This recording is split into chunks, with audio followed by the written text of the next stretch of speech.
Hello everyone, this is Alex Smith. Welcome to knowledge the ambition. स्वागत है आपका knowledge the ambition के इस सेशन में। यहाँ पर हम कर रहे हैं Himachal Pradesh administrative service pre 2020 के रिगार्डिंग कुछ मॉक टेस्ट जिसका 7 है। इससे पहले की वीडियोस अगर आपने नहीं देखी है तो वीडियो सेक्शन में जाके आप उन्हें देख सकते हो। और अगर चैनल पर पहली बार आए हैं तो चैनल को सब्सक्राइब जरूर कर लें और नोटिफिकेशन बेल को ऑन कर लें ताकि आने वाले सभी रेगुलर अपडेट्स हैं आप तक रेगुलरली पहुंचते रहें। और इस वीडियो का पीडीएफ जो है आपको हमारे व्हाट्सएप ग्रुप या टेलीग्राम चैनल से मिल जाएगा। लिंक आपके सभी डिस्क्रिप्शन बॉक्स में दिए गए हैं, आप वहां से ज्वाइन कर सकते हो। तो स्टार्ट है हमारा आज का ये इंपॉर्टेंट सेशन। सब क्वेश्चंस मोस्ट इंपॉर्टेंट डिस्कस किए जा रहे हैं आपके साथ। तो यदि आपने पहले की वीडियोस नहीं देखी तो वीडियो सेक्शन आप जरूर विजिट कीजिएगा। और वीडियो के एंड में आपको बताना भी है कि इसमें से कितने क्वेश्चंस जो है आपको आते थे। स्टार्ट करते हैं। सबसे पहला क्वेश्चन यहाँ पर पूछा गया है, Kuninda Kuninda coin were bi scriptural similar to औदुंबर्स।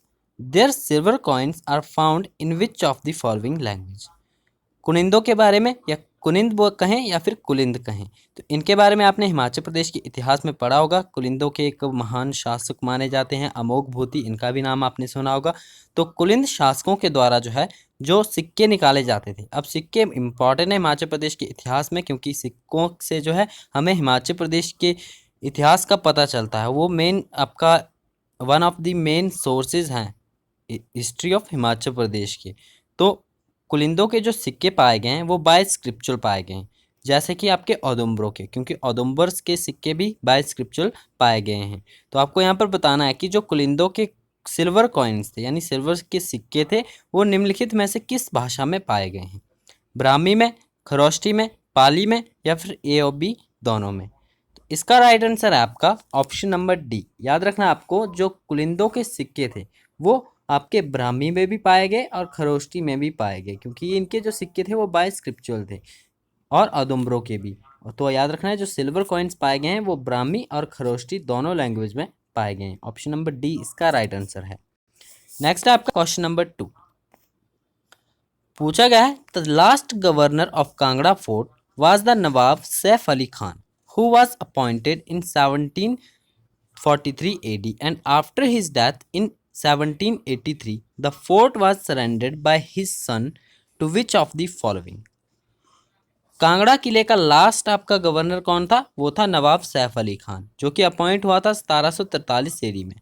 और इसकी डेथ के बाद जब कांगड़ा के अंतिम नवाब सैफ अली खान की मृत्यु हुई 1783 ईस्वी में, तो इसके बाद जो है जो नवाब सैफ अली खान का पुत्र था उसने जो है सरेंडर कर दिया था कांगड़ा फोर्ट को। तो निम्नलिखित में से किस शासक को जो है ये सरेंडर किया था कांगड़ा फोर्ट? तो जयसिंह कन्हैया को, जस्सा सिंह रामगढ़िया को, जुल्फिकार खान को या नन ऑफ दीज। तो इसका राइट आंसर आपका ऑप्शन नंबर 1 यानी जयसिंह कन्हैया। याद रखना आपको।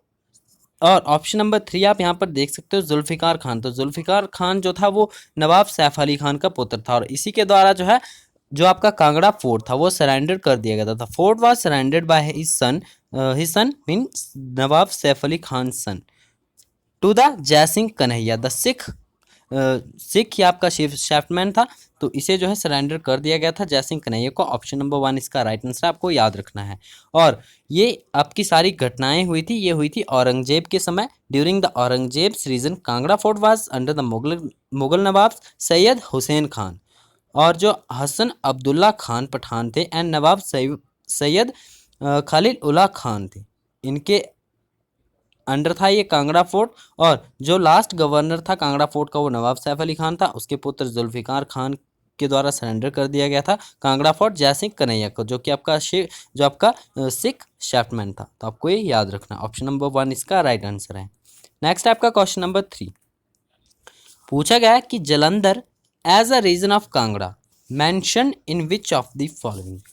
जलंधर को कांगड़ा रीजन का हिस्सा यानी कांगड़ा रीजन का हिस्सा हुआ करता था कि किसी समय में जलंधर। तो आपको बताना है कि जलंधर जो है इस mention in which of the following. Hemkosh में, राजतरंगिणी में, उत्तराखंड में या फिर आपका ऑल ऑफ द एबव।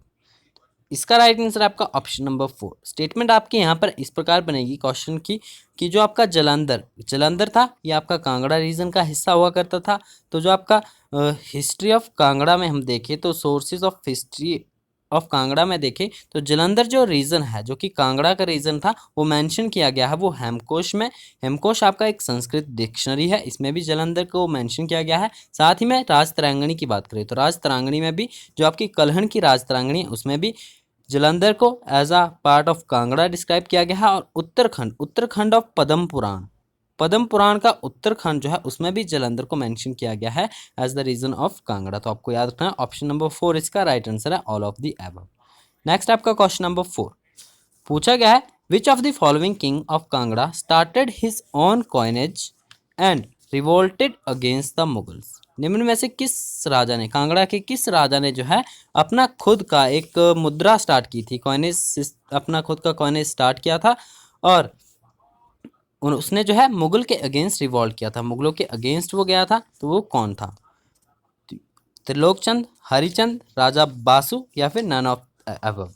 इस क्वेश्चन का राइट आंसर आपका ऑप्शन नंबर 1। याद रखना आपको त्रिलोकचंद, और ये त्रिलोकचंद थर्ड था।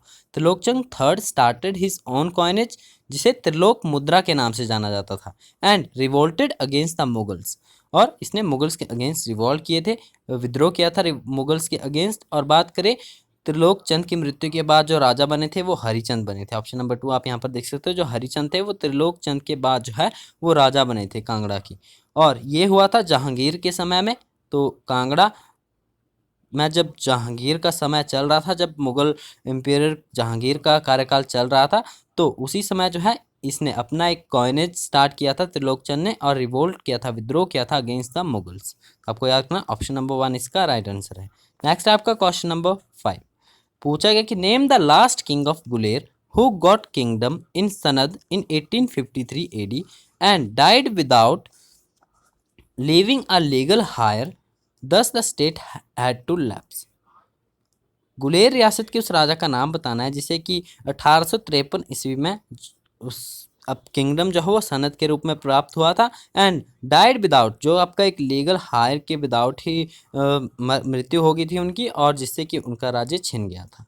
वो कौन थे? राजा बलदेव चंद, राजा भूप सिंह, राजा जय सिंह, राजा शमशेर सिंह। तो इसका राइट आंसर आपका ऑप्शन नंबर डी, राजा शमशेर सिंह। राजा शमशेर सिंह का कार्यकाल था, आपका जो टाइम पीरियड था वो 1826 से लेकर 1877 तक था। याद रखना वो 1826 टू 77 AD। ये राजा शमशेर सिंह, ये आपको याद रखना है, किंग ऑफ गुलेर। गुलेर के राजा शमशेर सिंह का कार्य था, जो आपका कार्यकाल था, पीरियड था 1826 से 77 के बीच में, और he was the last king of Guler. ये लास्ट किंग थे, लास्ट किंग ऑफ गुलेर थे राजा शमशेर सिंह। क्वेश्चन आपसे किसी प्रकार पूछा जा सकता है, last king of Guler, he got the kingdom in sanad in 1853 AD and died without a legal heir, thus the state had to lapse, जिसकी वजह से जो है उनका राज्य जो है वो छिन गया था। ऑप्शन नंबर डी इसका राइट आंसर है। नेक्स्ट आपका क्वेश्चन नंबर 6 पूछा गया कि विच ऑफ द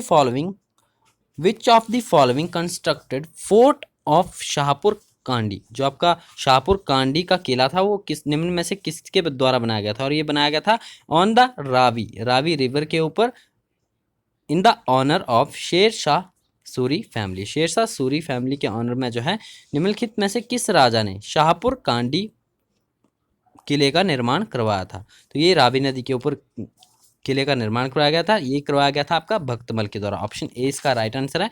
याद रखना आपको भक्तमल का टाइम पीरियड देखें हम, तो भक्तमल का टाइम पीरियड आपका ये रहा था 1518 से 58 के बीच में, और उसने कंस्ट्रक्ट किया था फोर्ट, जो जिसका नाम था आपका Shahpur Kandi fort, on the honour of Sher Shah Suri family. Sher Shah Suri family के ऑनर में जो है भक्तमल ने ये फोर्ट जो है इसका निर्माण करवाया था। It was captured by Mughal and it was the refuge of Ram Singh Patania who rebelled against the British during 1848 and seized Shahpur fort. 1848 में जो है शाहपुर फोर्ट, जो आपका शाहपुर कांडी फोर्ट था, वो सीज कर लिया गया था ब्रिटिशर्स के द्वारा। तो आपको ये सभी पॉइंट्स है इसके याद रखने हैं। ऑप्शन नंबर ए इसका राइट आंसर है। नेक्स्ट आपका क्वेश्चन नंबर 7 पूछा गया कि the king of Chamba Bhuri Singh attended viceregal durbar at Agra and met Amir of Afghanistan in the year of dash. Chamba के राजा थे आपके भूरी सिंह, इन्होंने अटेंड किया था vice Regal durbar at Agra and मिले थे आपके आमिर अफगान के आमिर के साथ आपको बताना है कि किस वर्ष मिले थे और किस वर्ष इन्होंने आगरा में जो है ये आपका वाइस रीगल दरबार को अटेंड किया था। तो इसका राइट आंसर आपका ऑप्शन नंबर 1, 1907 में ये इंसिडेंट हुआ था। भूरी Singh attended the vice Regal दरबार। भूरी सिंह चंबा के राजा थे और इनका टाइम पीरियड आपको याद रखना है 1904 से 1919 के बीच में इनका टाइम पीरियड है। और इन्हीं के नाम के ऊपर भूरी सिंह म्यूजियम जो कि चंबा डिस्ट्रिक्ट में स्थित है, इसका निर्माण करवाया गया था 1908 में। 1908 में भूरी सिंह म्यूजियम को इनॉग्रेट किया गया था और इनका कार्यकाल भी आपको याद रखना है भूरी सिंह का। तो भूरी सिंह, राजा भूरी सिंह जो थे, उनका कार्यकाल 1904 से 1919 एडी तक का था और इन्होंने ही अटेंड किया था vice Regal durbar at Agra और मिले थे ये अफगान के आमिर से 1907 में। Before his investor as raja, Bhuri Singh had been associated with the administration of wazir for the 7 year. इन्होंने एज अ वजीर एडमिनिस्ट्रेशन को संभाला था 7 साल के लिए, जिसके दौरान पश्चात जो है आपका भूरी सिंह म्यूजियम का निर्माण भी करवाया गया था 1908 में और इन्होंने वाइस रीगल दरबार आगरा में, जैसे कि आपको बताया, कि अटेंड भी किया था। और भूरी सिंह, राजा भूरी सिंह की मृत्यु 1919 में हुई थी and he was succeeded by his elder son Ram Singh. इनके एल्डर सन जो भूरी सिंह के बाद जो है चंबा रियासत के राजा बने थे, वो बने थे राम सिंह। तो ये सभी पॉइंट्स आपको याद रखने हैं। 1907 में ये इंसिडेंट हुआ था जो भी यहाँ पर क्वेश्चन में डिस्कस किया गया है। नेक्स्ट आपका क्वेश्चन नंबर 8 पूछा गया, name the scheme launched by the prime minister Shri Narendra Modi. ये अब आपके कुछ इंपॉर्टेंट जो करंट अफेयर के क्वेश्चंस हैं, इन्हें भी आपको ध्यान में रखना है। मोस्ट इंपॉर्टेंट क्वेश्चंस इंक्लूड किए गए हैं। Name the scheme launched by the Prime Minister Shri Narendra Modi to improve groundwater management with an outlay of 6,000 crore for the 5 years। तो यहाँ पर मैं आपको बता दूं 19 जो आपका 2019 में ये स्कीम आपकी इसकी अनाउंसमेंट हुई थी प्राइम मिनिस्टर नरेंद्र मोदी जी के द्वारा। एक ग्राउंड वाटर मैनेजमेंट ये स्कीम आपकी लॉन्च की गई थी to improve the ground water management with the outlay of 6,000 crore for the 5 year. 5 साल के लिए इसका कार्यकाल अभी आगे भी चलेगा, 2025 तक इसका कार्यकाल चलने वाला है और इसका आपको नाम बताना है। तो इसका राइट आंसर क्या है? इसका राइट आंसर आपका ऑप्शन नंबर 3, इसका नाम है अटल भूजल योजना। अटल भूजल योजना आपको याद रखना है।